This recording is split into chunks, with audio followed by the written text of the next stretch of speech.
Hello बच्चों, स्वागत है आपका हमारी नेक्स्ट वीडियो में। आज हम स्टार्ट करते हैं प्रश्नावली नंबर 2.1। पिछली वीडियो में हमने जो हमारा सेकंड चैप्टर था उसकी हमने भूमिका पढ़ी थी और उसमें कुछ चीज़ें हमने सीखी थी, वो यहाँ पर हमारी यूज़ होंगी। तो हम स्टार्ट करते हैं।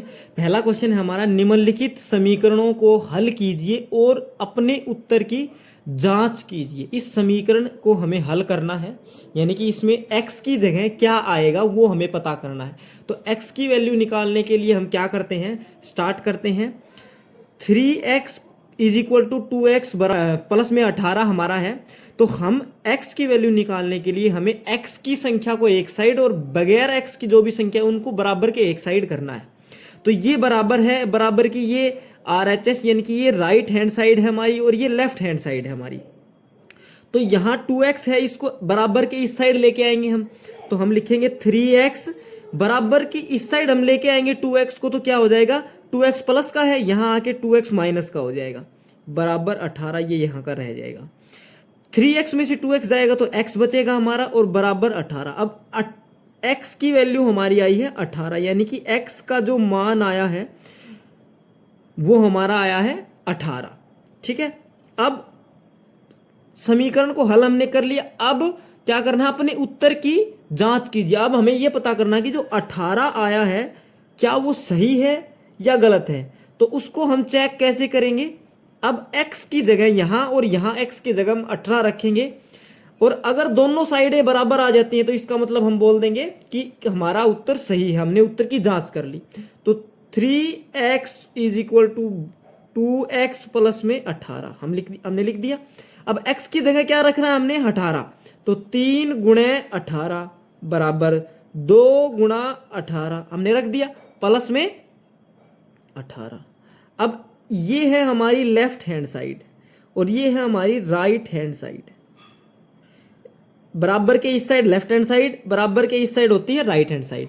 तो हम इसको और इस दोनों को सोल्व करेंगे। अब देखेंगे कि बराबर आएगा या नहीं आएगा।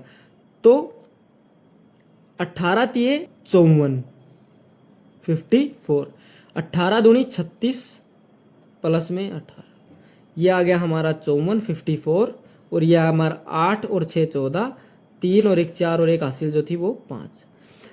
लेफ्ट हैंड साइड बराबर आ गई राइट हैंड साइड के। ये दोनों साइड बराबर आ गई तो हम बोल देंगे कि हमारा उत्तर सही है, हमने अपने उत्तर की जांच कर ली। अगला क्वेश्चन देखते हैं। अगला क्वेश्चन क्या है हमारा, अगला क्वेश्चन है 5t माइनस 3 बराबर 3t माइनस 5। इसको कैसे सोल्व करेंगे, 5t t वाली संख्या एक साइड करेंगे, बिना t वाली संख्या एक साइड करेंगे। तो यहाँ 5t है, यहाँ 3t है, इस 3t को इस साइड लेके आएंगे बराबर की दूसरी साइड। तो बराबर के इस साइड आएगा तो 3t हो जाएगा माइनस का, क्योंकि दूसरी साइड है प्लस का, यहाँ है माइनस का 5। ये 3 जो है ये बराबर के इस साइड आएगा, यानी कि 5 के पीछे आएगा तो प्लस का 3 हो जाएगा। 5t में से 3t जाएगा तो 2t बचेगा, बराबर माइनस 5 में से प्लस का 3 घटेगा, यहाँ आएगा माइनस का 2। अब t बराबर आ गया -2/2, 2 1 कम 2, t की मान आ गया माइनस का 1। अब जिस भी बच्चे को ये समझ नहीं आए कि इसको कैसे करते हैं सोल्व, घटा कैसे करते हैं, तो एक छोटा सा रूल मैं आपको बता देता हूँ जो समझना आपके लिए बहुत ज़रूरी है। कि कोई भी संख्या होती है, जैसे मैंने लिख दिया 5 और 3, 5 में से 3 घटेगा तो आएगा 2। ये कैसे आया है, ये हमारा 2, 5 बड़ा है 3 छोटा है। अगर दो संख्याओं का हम घटा या जोड़ किस आधार पे करते हैं, अगर दो अंकों में से कोई भी एक अंक अगर माइनस का है तो हमेशा घटा होगा। तो 5 और 3, एक प्लस का है एक माइनस का है, मैंने घटा कर दिया 2 लिख दिया। अब मैं ये देखूंगा कि इसके साथ चिन्ह किसका आएगा, निशान किसका आएगा। तो 5 बड़ा है तो 5 किसका है, प्लस का है, तो 2 भी प्लस का आएगा। अगर मैं इसको ऐसे करता हूं, 5 माइनस का लेता हूं और 3 प्लस का लेता हूं, तब भी 2 में से एक प्लस है एक माइनस है, तो हमेशा घटा होगी। तो मैंने घटा करके 2 लिख दिया इसको। अब बड़ा 5 है, 5 के साथ माइनस का निशान है, तो आंसर के अंदर भी माइनस का निशान आ गया, यानी कि ये माइनस का 2 आएगा। अब अगर मैं इस संख्या को उल्टा करता हूं, कई बच्चे इसमें भी कंफ्यूज हो जाते हैं कि अगर मैंने लिख दिया -3 प्लस में 5, अब देखो ये जो है ऐसा ही, ये बिल्कुल दोनों बिल्कुल सेम है। कई बच्चे इसको सोल्व कर लेते हैं, 5 में से 3 गया 2 लिख दिया। अब इसका भी आंसर 2 ही आएगा जैसे ऊपर वाले का फर्स्ट वाले का आया था। इसमें कई बच्चे कंफ्यूज हो जाते हैं क्योंकि ऐसा हमने छोटी क्लासेस में पढ़ा है बहुत बार। लेकिन बात वही है, यहां भी -3 है और प्लस का 5 है। 2 में से एक संख्या माइनस की है तो घटेगा, तो मैंने घटा के 2 लिख दिया।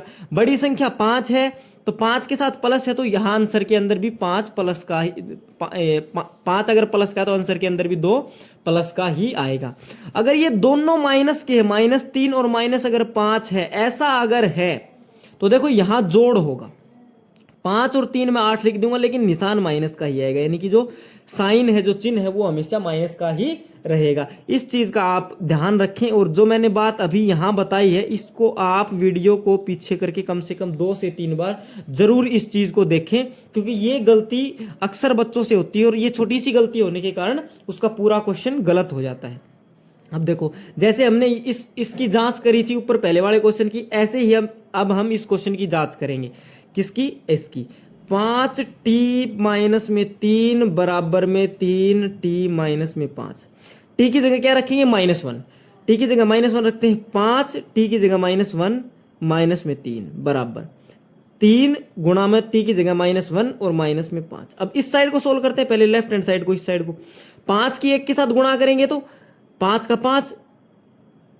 अब ये प्लस का है, ये माइनस का है, तो माइनस का 5 आएगा, क्योंकि प्लस की गुणा माइनस के साथ होती है तो माइनस आता है। अब -3 यहाँ लिख दिया।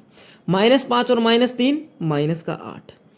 ये हमारी लेफ्ट हैंड साइड आ गई है -8। राइट हैंड साइड देखते हैं हम क्या आएगी, इसको सोल्व करते हैं। 3 की गुणे 1 के साथ होगी तो -3 आएगा यहाँ पे। ठीक है, अब यहाँ क्या है? यहाँ है -5। अब ये क्या आ जाएगा? -8। तो हमारी राइट हैंड साइड भी क्या आ गई? -8। Right hand side is equal to left hand side. तो हम कह देंगे कि हमारा उत्तर सही है, हमने उत्तर की जांच कर ली। अगला क्वेश्चन देखते हैं। अगला क्वेश्चन है हमारा 5x प्लस में 9 बराबर 5 प्लस में 3x। अब इसको भी वैसे ही सोल्व करेंगे जैसे पिछले क्वेश्चन सोल्व किए थे। x वाली संख्या एक साइड और बिना x वाली संख्या एक साइड। यहाँ 5x है, 5x मैंने लिख दिया। ये 3x है, इसको बराबर के इस साइड लेके आएंगे। 3x प्लस का है तो 3x माइनस का हो जाएगा, बराबर का निशान, 5 का 5। ये यहाँ 9 था प्लस का, इसको यहाँ से हटाना है क्योंकि इस साइड x की संख्या रखनी है अपने को। अब +9 है, बराबर के इस साइड आएगा तो -9 हो जाएगा। 5 के पीछे आ गई, ये -9 हो गया। 5 में से 3 जाएगा तो 2x बचेगा बराबर में। 5 में से 9 जाएगा तो -4 बचेगा। देखो ये जो पीछे हमने रूल अभी पढ़ा था वही लगा इसमें। 5 में से 9 जाएगा तो -4 आएगा। बड़ी संख्या 9 है तो 9 के साथ माइनस का निशान है, तो यहाँ भी माइनस का निशान आएगा। ठीक है, अब x की वैल्यू क्या आ गई हमारी? -4/2। क्यों 2 नीचे क्यों आया? क्योंकि इसके साथ गुणा में था तो नीचे आ गया। अब 2 से कट जाएगा ये 2 पे, 4 दूनी 2 दूनी 4। हमारा आंसर क्या आ गया? x की वैल्यू हमारी आ गई -2। ठीक है, इसी तरीके से हम इसको जांच करेंगे। अब जांच कैसे करेंगे? 5x प्लस में 9 बराबर में 5 प्लस में 3x, ये आपको करना है। यहाँ पे x की वैल्यू -2 रखनी है। अब 5 ब्रैकेट -2, ब्रैकेट का मतलब होता है गुणा, प्लस में 9, 5 आगे भी रख देंगे। 5 प्लस में 3 ब्रैकेट में -2, ब्रैकेट का मतलब होता है गुणा, क्योंकि 3 और x की गुणा हो रही तो इसकी भी 2 की 3 के साथ गुणा होगी। 5 दूनी 10 -10 प्लस में 9। 10 में से 9, एक प्लस का है एक माइनस का है तो घटा होगा, और 10 बड़ा है तो माइनस का निशान आएगा, और 10 में से 9 जाएगा तो 1 बचेगा। अब हमारी लेफ्ट हैंड साइड क्या आ गई? 1 आ गई। राइट हैंड साइड देखते हैं हम। राइट हैंड साइड हम देखते हैं 5 3 की गुणा 2 के साथ होगी तो 6, 3 दूनी 6, और 6 किसका आएगा? माइनस का, तो -6। अब 5 में से 6 जाएगा तो माइनस का 1 बचेगा। दोनों साइड बराबर आ गई हमारी, तो हमें बोल सकते हैं कि हमने उत्तर की जांच कर ली और हमारा उत्तर जो -2 आया था हमारा x की वैल्यू, वो बिल्कुल सही है। अब अगला क्वेश्चन करते हैं अगली क्लास में।